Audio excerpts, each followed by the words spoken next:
ሰላምና ጤና ለሁላችሁም ለዩቲዩብ ቻናል ቤተሰቦች ይሁን። በዛሬ ቪዲዮ ላይ በጣም የሚጠቅማችሁን ትምህርት ይዤላችሁ መጥቻለሁ። የጥቁር አዝሙድ ዘይት የሚፈውሳቸውንና የሚሰጣችሁን 17 ጥቅሞች እንመለከታለን። ለቻናሌ አዲስ የሆናችሁ ሰዎች እኔ ዶክተር ዳኒ እባላለሁ። ቻናሉን ሰብስክራይብ በማድረግ ከጎን ያለችውን የደውል ምልክት አንዴ በመጫን በመለቃቸው ትምህርቶች የራስዎንና የቤተሰቦን ጤና እንዲጠብቁ ጋብዛችኋለሁ። ይህን ቪዲዮ ላይክ በማድረግ አብሮነታችሁን እንድታሳዩኝ፣ ሼር በማድረግ ደግሞ ሌሎችን አብረን እንድናስተምር በትህትና ጠይቃችኋለሁ። የጥቁር አዝሙድ ዘይት የሚሰጠን የመጀመሪያው ጥቅም ከፈንገስ ጋር ተያይዞ የሚፈጠር ኢንፌክሽንን ይከላከላል። በተደጋጋሚ ከፈንገስ ጋር ተያይዞ የሚፈጠር ለምሳሌ የስት ኢንፌክሽን አፋችሁ፣ ጉሮሯችሁና ማህፀናችሁ ላይ የሚያስቸግራችሁ ሰዎች የዛሬ ቪዲዮ ለእናንተም ነው። ጥቅም 2 በአለርጂ ለምትቸገሩ ሰዎች ሂስታሚን ሪያክሽን ብለን የምንጠራው የጥቁር አዝሙድ ዘይት ከፍተኛ ለውጥን ይሰጣችኋል። በዚህ አጋጣሚ እንዴት አለርጂ ሰውነታችን ላይ እንደሚፈጠር አጭር ማብራሪያ ልስጣችሁ። ሰውነታችሁ እንደ ባዕድ የሚቆጥራቸው ቁሶች በሽታ፣ በምግብ ወይም በንክኪ ወደ ውስጣችን ሲገቡ ሰውነታችን ይህ ባዕድ ነገር አደጋ ሊያስከትልብኝ ይችላል ብሎ ስለሚሰጋ ይሄን አደጋ ለመከላከል ሂስታሚን ብለን የምንጠራውን ባዮጀኒክ አማይን ያመነጫል። ይህ ሂስታሚን ነው አለርጂን የሚያስከትለው። ከሚያስከትላቸው አለርጂ ምልክቶች መካከል የቆዳ ማሳከክ፣ ማስነጠስ፣ የአይን መቅላትና ሌሎችም ይጠቀሳሉ። ጥቅም 3 ቆዳን ያለሰልሳል። በተደጋጋሚ ለፀሐይ ጨረር ከመጋለጥ ጋር ተያይዞ የሚፈጠር የቆዳ መድረቅን ይከላከላል። ጥቅም 4 በሽታ የመከላከል አቅምን ከፍ ያደርጋል። ጥቅም 5 ጎጂ ውህዶች በሰውነታችን ውስጥ ከመመስረት ጋር ተያይዞ ሊፈጠር የሚችል የካንሰር ህዋሳት መራባትን ያቋርጣል። ጥቅም 6 በወንድም በሴትም ላይ የማርገዝም የማስረገዝ አቅምንም ይጨምራል። ጥቅም 7 ከአስም በሽታ ጋር ተያይዞ ያለ ለመተንፈስ መቸገርን ይደግፋል። ጥቅም 8 ከቫይረስ ጋር ተያይዞ የሚፈጠር በሽታዎችን ይከላከላል። ለምሳሌ ያክል ጉንፋን፣ ፍሉና የመሳሰሉትን። ጥቅም 9 በከፍተኛ አቅም በደማችን ውስጥ ጤናማ የደም ግፊት እንዲኖር ያደርጋል። ከዛም ጋር ተያይዞ ጤናማ ላልሆነ የደም ግፊት የመጋለጥ ዕድልን ያስቀራል። ጥቅም 10 በደማችን ውስጥ ያለውን የኮሌስትሮል መጠን ያስተካክላል፣ ጤናማ ያደርጋል። ጥቅም 11 ጤናማ እንቅልፍ ሰውነታችን ማግኘት እንዲችል ይረዳል። ለምሳሌ ያክል ኢንሶምኒያ ብለን የምንጠራው የእንቅልፍ ችግር ያለባቸው ሰዎች ይሄን የጥቁር አዝሙድ ዘይት ዛሬ በመጠቅሰው መንገድ ሲጠቀሙ ከፍተኛ ለውጥን ሊያዩ ይችላሉ። ጥቅም 12 ለተለያዩ የቆዳ ችግሮች የመጋለጥ ዕድልን ይቀንሳል። ለምሳሌ ያክል ኤክሰማና ደርማታይተስ ብለን ለምንጠራቸው የቆዳ ችግሮች የመጋለጥ ዕድልን በከፍተኛ አቅም ይከላከላል።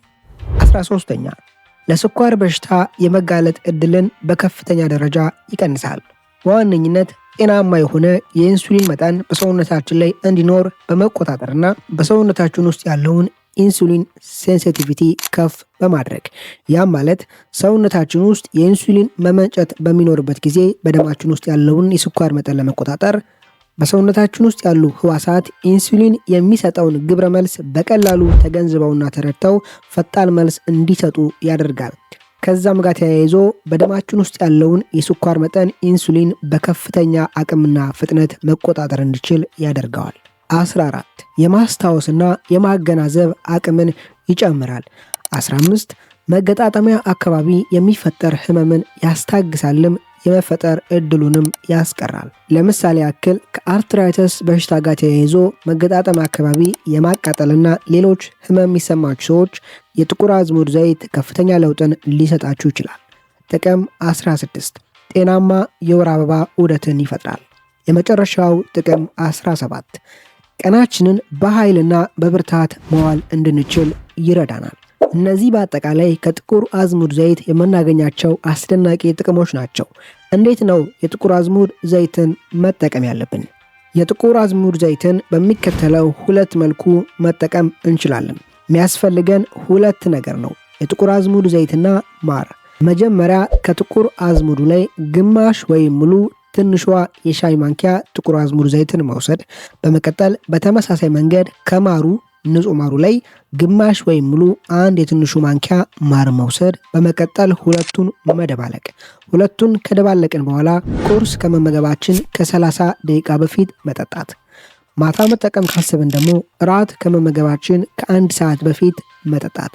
ካልሆነም ግን የጥቁር አዝሙድ ዘይቱን ብቻውን መጠቀም ይቻላል። መጀመሪያ መጠቀም ስትጀምሩ ከዚህ በፊት ምንም አይነት የጥቁር አዝሙድ ዘይትን ተጠቅማችሁ ማታውቁ ከሆነ ከግማሽ ማንኪያ ብትጀምሩ መልካም ነው። ቺን ትንሿ የሻይ ማንኪያ ግማሽ ብቻዋን ማር ሳትጠቀሙ ጠዋት ከቁርስ 30 ደቂቃ በፊት መጠቀም ትችላላችሁ። ከፈለጋችሁ ማርን ማካተት ትችላላችሁ። ማታም ላይ በተመሳሳይ መንገድ ከእራት 1 ሰዓት በፊት የትንሿ ማንኪያ ግማሽ ጥቁር አዝሙድ ዘይትን መጠቀም። አንድ ቀን 2-3 ቀን ከተጠቀማችሁ በኋላ ሰውነታችሁ ሲለምድ ሙሉ የሻይ ማንኪያን መጠቀም ትችላላችሁ። የጥቁር አዝሙድ ዘይትን መጠቀም የሌለባቸው ሰዎች አንደኛ አልሰር ብለን የምንጠራው የጤና ችግር ያለባቸው ሰዎች፣ በአጠቃላይ ከአልሰር ጋር ተያይዞ በሰውነታቸው ላይ ከፍተኛ የሙቀት መጠን ያለባቸው ሰዎች ይሄን ጥቁር አዝሙድ መጠቀም የለባቸውም። ከመጠቀማቸው በፊት የጤና ባለሙያን ማናገር ያስፈልጋል። ከአልሰር በተጨማሪ ጋስትራይተስም ተመሳሳይነት በሰውነታችን ውስጥ ከፍተኛ የሙቀት መጠን መኖርን ስለሚያስከትል ጋስትራይተስ ችግርም ያለባችሁ ሰዎች ጥቁር አዝሙድን መጠቀም የለባችሁም። ከመጠቀማችሁ በፊት የጤና ባለሙያዎችን ማናገር ያስፈልጋል። ጥቁር አዝሙድ እነዚህን ጥቅሞች የሚሰጠን በሚከተሉት 5 መንገዶችና ምክንያት ነው። አንደኛ በውስጡ ታይሞኩኒዮን ብለን የምንጠራውን የጸረ ሙቀት አማቂ ንጥረ ነገር ይዟል። ይሄ የጸረ ሙቀት አማቂ ንጥረ ነገር በከፍተኛ ደረጃ በሰውነታችን ላይ ከመመረዝ ጋር ተያይዞ ከጎጂ ውህዶች ጋር ተያይዞና በሰውነታችን ውስጥ ያለው በሽታ የመከላከል ስርዓት ከመጠን ከፍ ያለ ግብረ መልስን ከመስጠት ጋር ተያይዞ የሚፈጠርን የማቃጠል የህመምና የመጠስጠስ ስሜትን በከፍተኛ ደረጃ የመከላከል አቅም አለው። ከዛም በተጨማሪ የጸረ ሙቀት አማቂ ንጥረ ነገር ጸረ ባክቴሪያ፣ ጸረ ፈንገስ ባህሪንም አካቶ ይዟል። ሁለተኛ የጥቁር አዝሙድ ዘይት እጅግ ጠቃሚ የሆኑ ፋይቶኬሚካል ውህዶችን ይዟል። በዋነኝነት ካርቫክሮል እና አንቶል ብለን የምንጠራቸውን እነዚህን ኦርጋኒክ ውህዶች አካቶ ይዟል። እነዚህ ኦርጋኒክ ውህዶች በዋነኝነት ጸረ ባክቴሪያል ባህሪ ያላቸው። ለምሳሌ ያክል አብዛኛው ምግቦችን፣ ወተቶችን፣ እንቁላልን የሚመርዘው ስታፊሎኮከስ ኦሪየስ ብለን የምንጠራው ባክቴሪያ በሰውነታችን ውስጥ እንዳይራባና እንዳይዛመት እድገቱን የማቋረጥ አቅም አላቸው። ይህም ባክቴሪያ ብቻ ሳይሆን የሌሎች ባክቴሪያ እድገቶችንም በከፍተኛ አቅም ይከላከላሉ። ሶስተኛ ጥቁር አዝሙድ በውስጡ እጅግ ጠቃሚ የሆኑ ፋቲ አሲዶችን ይዟል። አራተኛ በውስጡ በከፍተኛ መጠን የሚከተሉትን ቫይታሚን ይዟል። በዋነኝነት በውስጡ ከፍተኛ የቫይታሚን ቢ ይዘት አለው። ከዛም በተጨማሪ ቫይታሚን ኤ፣ ቫይታሚን ሲ፣ ካልሽየም፣ ፖታሽየም እና ዚንክንም አካቶ ይዟል።